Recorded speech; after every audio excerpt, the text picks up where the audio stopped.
Alhamdulillah alladzi fataha li'ibadihi tariqal falah wa arsyadahum ila ma fihi al-khair wal birr wat tuqa was salah wa amarahum bil ijtima'i 'alal haqqi wa ja'ala amrahum syura bainahum liyatahaqqaqa lahumul fawzu wan najah wa asyhadu an la ilaha illallah wahdahu la syarika lahu falikul habbi wan nawa wa falikul isbah wa asyhadu anna sayyidana Muhammadan abduhu wa rasuluh. Allahumma salli wa sallim ala sayyidina Muhammad wa ala alihi wa ashabihi والتابعين لهم ما أشرق الفجر ولاح أما بعد فيا أيها المسلمون اتقوا الله حق تقواه ولا تموتن إلا وأنتم مسلمون. Ma'asyiral muslimin hafizakumullah. Marilah senantiasa kita bertakwa kepada Allah Subhanahu wa taala dengan sebenar-benar takwa, melaksanakan perintah-perintahnya dan menjauhi larangan-larangannya. Ma'asyiral muslimin hafizakumullah. Akhir-akhir ini dimunculkan kembali istilah bahaya Latin komunis yang ini terus berulang setiap tahunnya, yang dihembuskan oleh sebagian pihak, terlepas ada tidaknya tujuan dan motif tertentu ataupun karena tujuan politis menjelang Pilpres 2024 wallahu a'lam. Namun sebenarnya kita harus waspada bahaya laten yang lain, seperti yang dikemukakan oleh Syekh Ibnu Athaillah As-Sakandari dalam kitabnya yang terkenal Al-Hikam. Haddun nafsi fil ma'siyati dhahirun jaliyun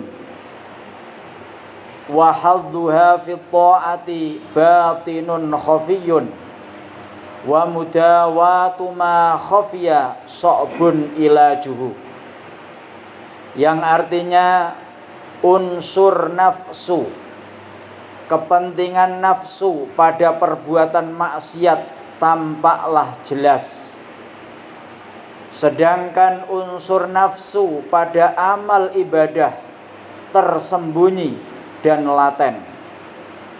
Upaya pengobatan atas penyakit yang tersembunyi itu sulit.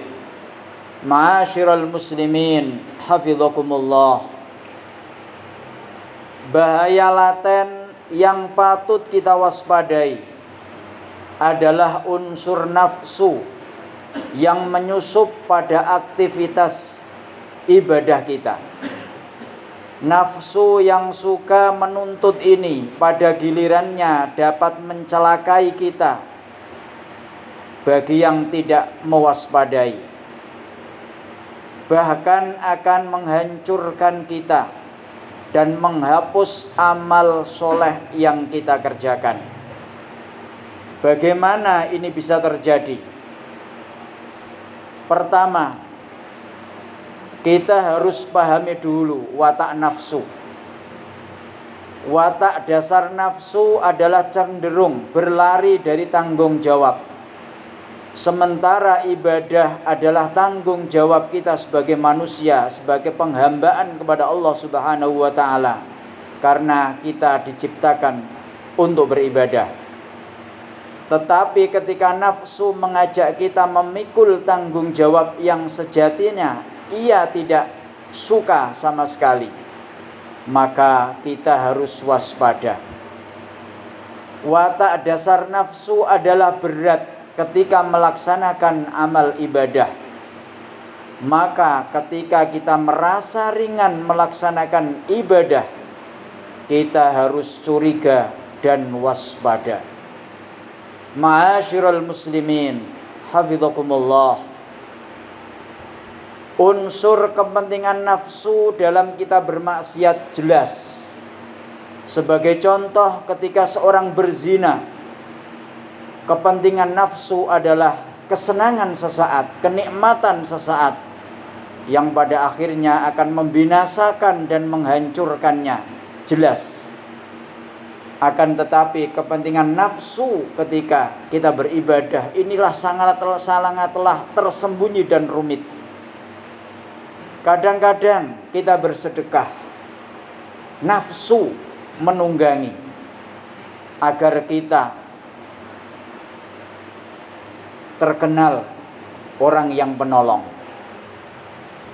Ketika kita istiqomah berjamaah, nafsu akan menunggangi agar kita dilihat orang lain orang yang soleh. Na'udzubillah min dzalik. Alhasil, unsur kepentingan nafsu pada perbuatan maksiat tampaklah jelas. Sedangkan unsur nafsu pada amal ibadah tersembunyi dan laten. Upaya pengobatan atas penyakit yang tersembunyi ini sangatlah sulit. Watak dasar nafsu adalah berat ketika melaksanakan amal ibadah. Maka ketika kita ringan melaksanakan ibadah, kita secepatnya introspeksi diri. Kita harus waspada. Jangan-jangan kepentingan nafsu menunggangi ibadah-ibadah yang sedang kita laksanakan. Ma'asyiral muslimin, hafizakumullah. Namun demikian, hikmah ini tidak bertujuan untuk melemahkan semangat beribadah kita kepada Allah Subhanahu wa taala. Dan hikmah ini juga tidak menyarankan kita berburuk sangka kepada orang yang beribadah. Hikmah ini hanyalah mengingatkan kita agar kita selalu waspada akan kepentingan nafsu yang terus menunggangi, mendompleng kita saat kita ibadah kepada Allah Subhanahu wa taala, agar ibadah kita diterima dan mendapatkan pahala dari Allah Subhanahu wa taala.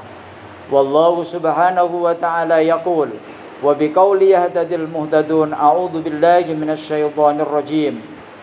Qul hal unabbi'ukum bil akhsarina a'mala alladzina dhalla sa'yuhum fil hayatid dunya wa hum yahsabuna annahum yuhsinuna sun'a.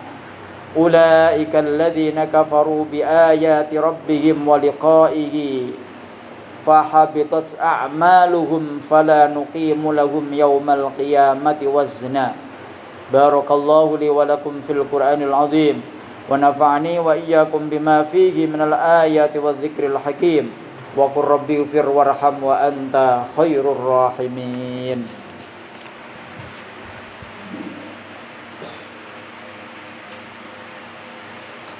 Allahumma shalli ala sayyidina Muhammadin wa ala ali sayyidina Muhammad.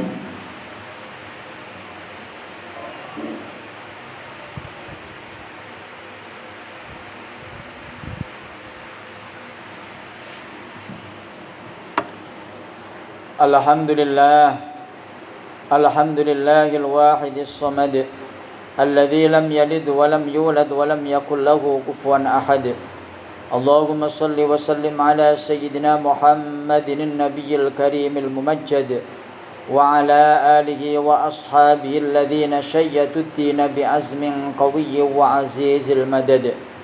Amma ba'd, fa ya ayyuhal hadirun qad ashba'a lakum anwa'ul khudabil jum'iyyati wa ka'anni anzuru fi asma'ikum biha mal'an.